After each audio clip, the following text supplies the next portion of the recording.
Hello everyone and welcome to the channel. I'm Steven. I'm Brittany. We are the BS Review and we are here with our Avengers Endgame spoiler extravaganza. So we wanted to do something a little bit different because we figured you have our spoiler-free review, you guys can go check that out. We're like, if we do a spoiler review, it's just gonna be us going through moment after moment that just like blew us away in this film. And so we decided to do something a little different for this. So today we're actually gonna give you a couple different top 5 lists. So we're going to be counting down our top moments in a couple different categories. And so we're going to count down our top 5 saddest moments, our top 5 shocking moments, and our top 5 nerdgasm moments. And those will actually have our own top 5 list because there's so much that goes on in this film. So, like Steven said, these are going to be full of spoilers. If you haven't seen the movie yet, I'm shocked. Go watch it.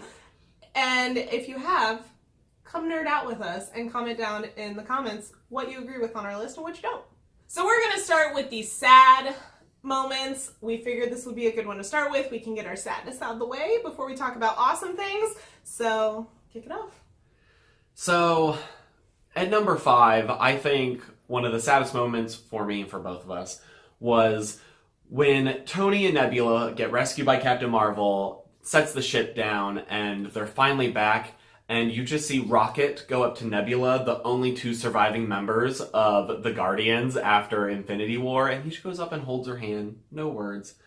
And it's just so sad. I had a little tear in my eye. I cried. It was beautiful. I don't know if that moment cried, but it was definitely like a gut punch moment, Yeah. and it was just so touching for characters who hate each other at that point. Like, they weren't really friends at all, and they're just like, we're going to set that aside to be sad with each other.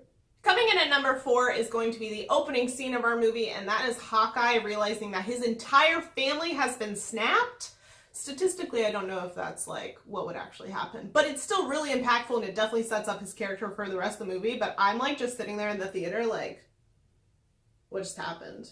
I'm so sad.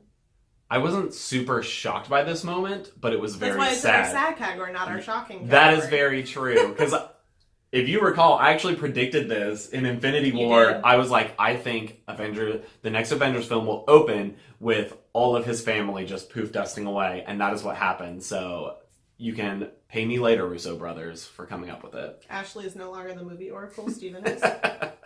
Coming in at number 3, we're going to start getting into some real tearjerkers, and at number 3 is Tony Stark's funeral. This is such a sad scene, one of the final scenes in Endgame, and it's just that slow pan from group to group of everyone who's shown up for Tony Stark's funeral, and especially with his daughter afterwards talking about getting cheeseburgers with Happy. The whole funeral was just such a sad scene to just see everyone come together for a fallen hero. This was a double gut punch for me. For those of you who have seen the movie Big Fish, the finale of that movie also has a funeral that does the hop from one group to another that's been important in a person's life. And that's like one of the saddest scenes in that entire movie. And I love that movie so much. So as soon as they started doing that, I was like, oh no, I know how this goes. And I'm so sad.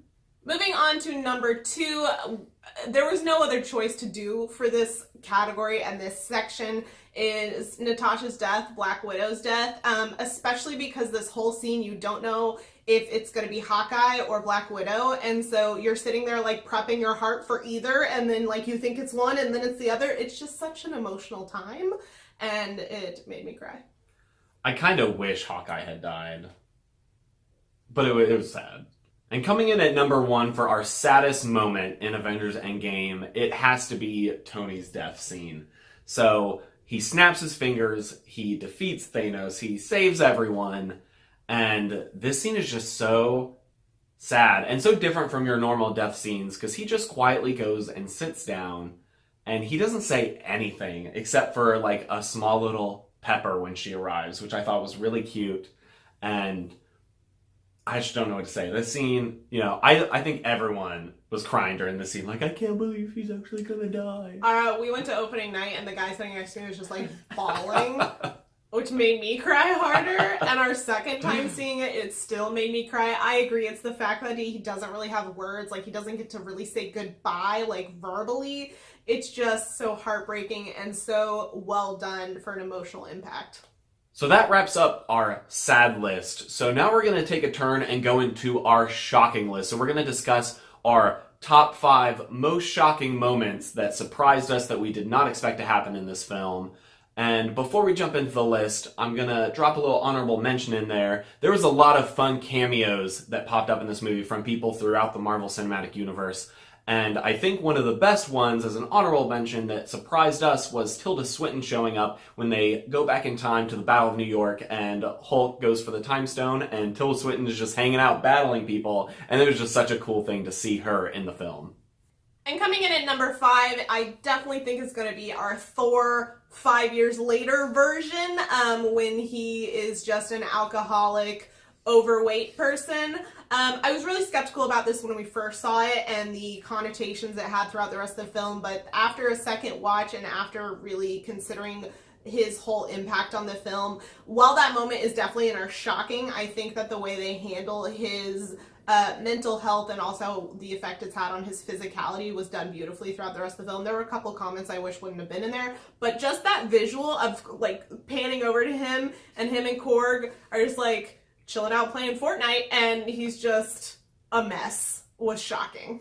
And then at number 4, we had another unexpected cameo, and that is Peggy's appearance when Cap goes back in time with Tony to the military base to get the Pym particles and the Tesseract all in one go, and he steps into an office, and I saw it before Peggy appeared, is the back of the door said Carter. But you didn't see it at first. I had to be yeah, like, you were like, look, and then I saw Carter, and sure enough, he's in this dark office and sees through the little shades. Peggy Carter just comes in, and it was really cool they got Haley Atwell to be in this film, and it's just such a surprise and a tearjerker at the same time. You're like, oh, and then he has to leave her. It's also like a gut punch moment, even though it's in our shocking category, because Agent Carter was canceled and I will forever be bitter about it, but I'm so glad, like Steven said, that they brought her back for this. Our number 3 most shocking moment is from later in the film, and it is this quiet moment after the snap has worked and they brought people back, and Ant-Man is starting to realize that, and then all of a sudden he gets hit with a missile. And it's like a quiet, like, movement thing, and you think he's dead. That surprised the hell out of me because it looks like he completely blows up. You know, he shrinks so he survives. The force doesn't hit him as hard. But wow, I was like, did they just do that? Did they just kill everyone in one go? And you weren't sure what was going to happen. I like in that moment, I was like, oh, Hope's going to be in the next Ant-Man movie and not Ant-Man. Okay. Coming in at number 2, we're starting to get some really surprising stuff now. And this is Thanos' beheading. I was shocked when in the first 15 minutes of the film, they roll up and chop Thanos' head off, and you're just like, credits? Like, is that the movie? Like, this was the whole point of the film, all the marketing, everything. We're going to go find Thanos, and we're going to avenge the planet and change things back. And they get there, and they can't do anything, and they chop his head off. And I was stunned. My brain was in like overdrive at that point. I was like, where are we going? What are we doing? What is the rest of this movie? What is happening? One of my favorite movie-going moments that I'll always remember now is on our second watch of this film. We're sitting there, and as soon as Thanos' head gets chopped off, a guy in our theater just goes, "What?" Like as soon as it fades to black, it was hilarious. And we were just like cracking up because that was my feeling too when I first saw it. I was like, what are they going to do now?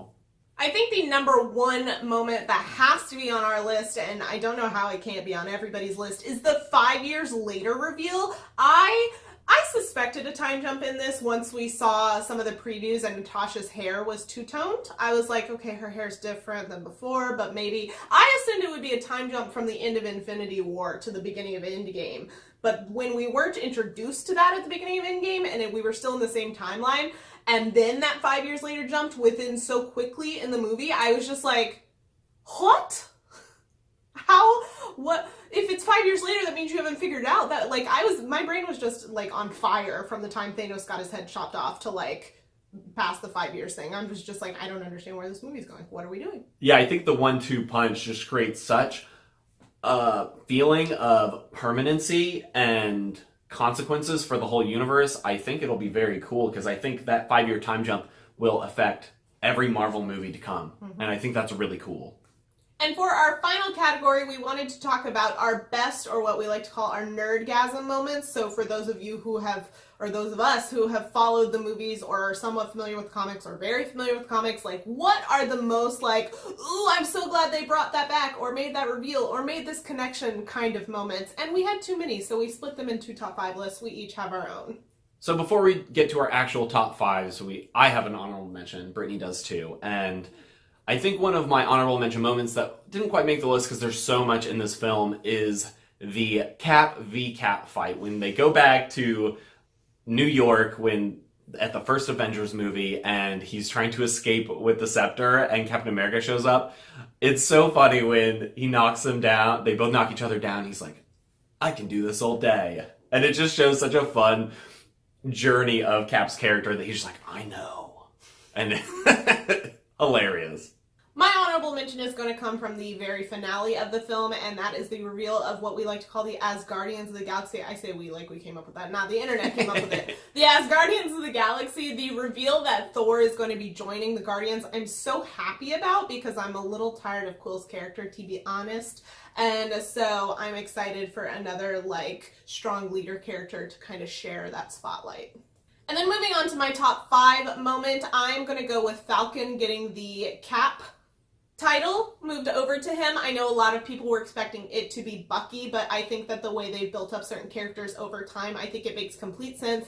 I'm really glad that we're getting another person of color in a superhero role. I think that Anthony Mackie is going to be great in the role. I'm really interested to see what they do with films going forward. Is he going to get his own film? Is he only going to show up in other people's films? I'm so excited for the potential. I know that they're doing a TV show with him and Bucky, but it would actually be pretty badass to just have a Captain America film and slap him in it, as Captain America and don't change the actual title. That would be pretty cool, I think. My number 5 moment was a callback to Spider-Man Homecoming. There's a scene in Spider-Man Homecoming where he's talking to his suit and his suit's like, activate instant kill mode. And he's like, no.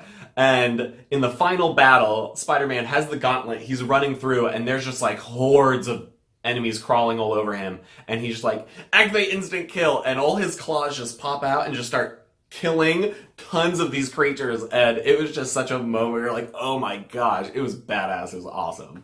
And then my number 4 moment was something that they've been alluding to for a while. They teased this in number 3 in Iron Man 3, and they ended up not going quite where anyone wanted to go with Pepper Potts, and that is Rescue, the appearance of the character known as Rescue, played by Pepper Potts, played by Gwyneth Paltrow.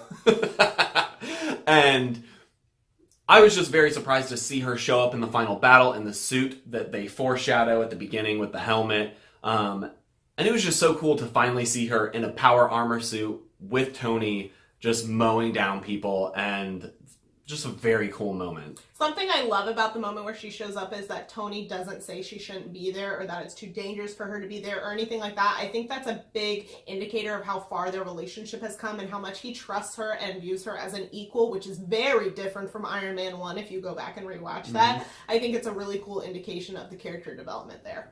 So my number 4 pick is going to be one that's probably surprising to a lot of people. It's a very minor moment in the film. It's not even like a moment. It's just like a cameo. And I'm calling back to earlier when I mentioned Agent Carter and how much we love that show and we're so disappointed when it got canceled. And so it was really exciting to see the person who plays Jarvis show up. If you haven't watched Agent Carter, you don't know that Jarvis was a person. He was Howard Stark's driver and butler, or whatever you want to call him, chauffeur. And so that's what he modeled Jarvis, the AI after. And so it was really cool to see him get to show up in such a massive movie after only being in the TV show. I really like that they were blending the TV shows and the movies more with that. So that was a fun little nerdgasm moment for me.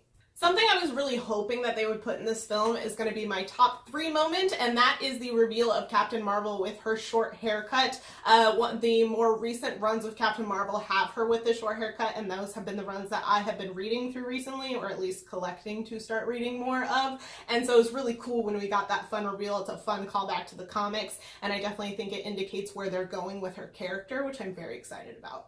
My number 3 moment was another one with Captain America, and he goes into this elevator back in New York again, and he is going for the scepter, and he gets in this elevator full of Hydra agents, and this is actually a callback to a comic book arc that came out, I think, a few years ago that got people big pissed of Captain America actually becoming part of Hydra. And so there's this scene in the comics where, you know, the comic ends with him betraying people and saying, "Hail Hydra." And there's just a very cool call out to that in this film when he just leans over and he says, "Hail Hydra," and they give him the scepter, and it was just such a fun tie into the comics. It's kind of funny that they also twist it in this versus what the comics revealed as, because he's actually Hydra in the comics, whereas this, he's just like playing the part. So that was a fun little, we're going to reference this, but we're not going to do the piss off thing that the comics did. Which, before you guys get in the comics and start telling me about it, we know he was brainwashed, it was a whole thing, but still Different circumstances. So I'm just going to let you know right now that Captain America runs the rest of my list. So my number 2 moment has to be Cap getting the hammer. Oh, so cool. So awesome. What do you say? He gets Mjolnir, and it's such a cool moment. You know he's worthy. You know, multiple times in the comics he has wielded the hammer, and they kind of tease it in Age of Ultron where he moves a little bit. And I especially love Thor's line right afterwards when he zaps the hammer to him, and Thor's just like, "I knew it!" And it was just an awesome, I think it is one of the purest examples of a nerdgasm moment. Like, you're just losing your mind, like, this is so awesome. I never thought we'd see that in a movie. I also love the little exchange between them later where they like pass back their things because they accidentally picked up each other's. That's funny. Also, about that moment, let us know down in the comments if you are in the writer camp or the Russo camp in the theory around that. Have you seen this? No. What? Okay, so the writers of Endgame have come out saying that they view that Captain America is now worthy, where he was not previously worthy before, and that's why he couldn't pick it up. The Russo brothers think that he was always worthy, and he just didn't pick it up back in the day. I'm on the writer camp.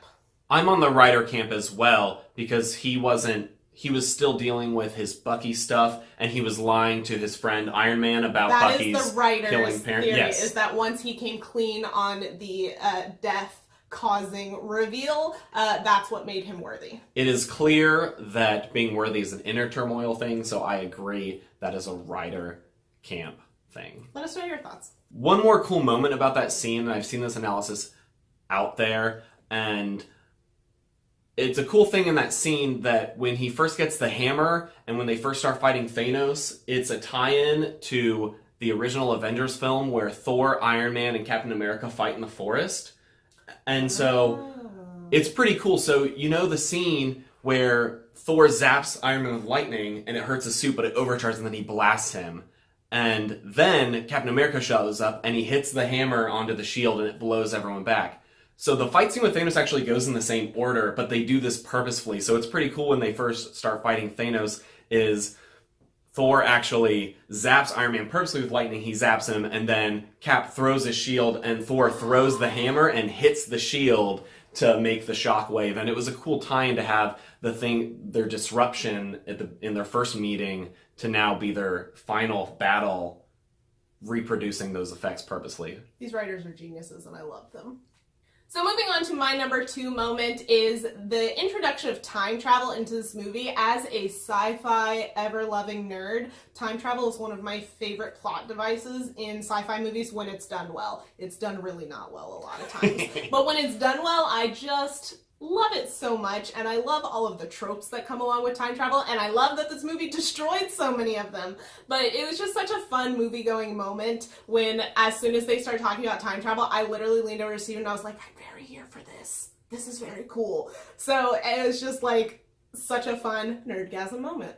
And then moving into the number 1 slot, I know that there's been a lot of controversy around this moment, but I am in the camp of absolutely loving it, and that is the introduction of what is more commonly known as the A-Force in the comics. If you're not familiar with that, it's just the female team-up in the final battle. It's a callback to Infinity War when that happens a little bit as well on the field in Wakanda, and I just think it's such a cool girl power moment. And you can disagree with me all day, that's fine, you're allowed to have your opinion, but I just think it was such a cool moment.